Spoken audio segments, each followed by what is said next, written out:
Lovebird পাখির ছেলে মেয়ে চিনা কিন্তু সহজে যায় না। অনেকে যাদের অভিজ্ঞতা আছে তারই একমাত্র লাভবার্ডের ছেলে মেয়ে ডিএনএ কার্ড ছাড়া, ডিএনএ করান ছাড়া ছেলে মেয়ে কনফার্ম করা যায় না। সহজে কিভাবে ছেলে মেয়ে চিনা যায় আজকে আমি আপনাদেরকে এটা দেখিয়ে দিচ্ছি। সরাসরি আপনারা চাইলে চেক করে নিতে পারবেন, তাহলে আপনার পাখির ছেলে মেয়ে কনফার্ম আছে কিনা অবশ্যই নিজেই জানতে পারবেন।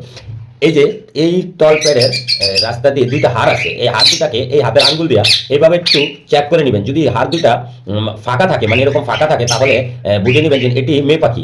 আর যদি হাড় দুটা একেবারে লাগানো থাকে সেটি হয় ছেলে পাখি। মূলত লাভবার্ড পাখি এইভাবেই সহজে আপনার পাখিকে আপনি চিনে নিতে পারবেন। অনেকেই এটা নিয়ে টেনশনে থাকে যে আপনার দুইটা পাখি কি ছেলে না মেয়ে কনফার্ম না। সেই ক্ষেত্রে আমি সেই ভাই বাপুদেরকে এর জন্য বলে দিলাম যে আপনারা এইভাবে পাখিটাকে চেক করবেন, তাহলে ছেলে না মেয়ে কনফার্ম হতে পারবেন। আশা করি যদি ভিডিওটি বুঝতে পারছেন তাহলে অবশ্যই ভিডিওটি যদি ভালো লাগে আমাদের পেজটি ফলো করে দেবেন এবং ইউটিউব চ্যানেলটি সাবস্ক্রাইব করে দেবেন। এবং এই ধরনের ভিডিও যদি দেখতে চান অবশ্যই আমাদেরকে কমেন্টে জানাবেন, আপনাদেরকে আমরা ভিডিওর মাধ্যমে জানিয়ে দিব। এবং পাখির যে কোনো বিষয়ে আপনারা সরাসরি আমাদের সাথে যোগাযোগ করতে পারেন।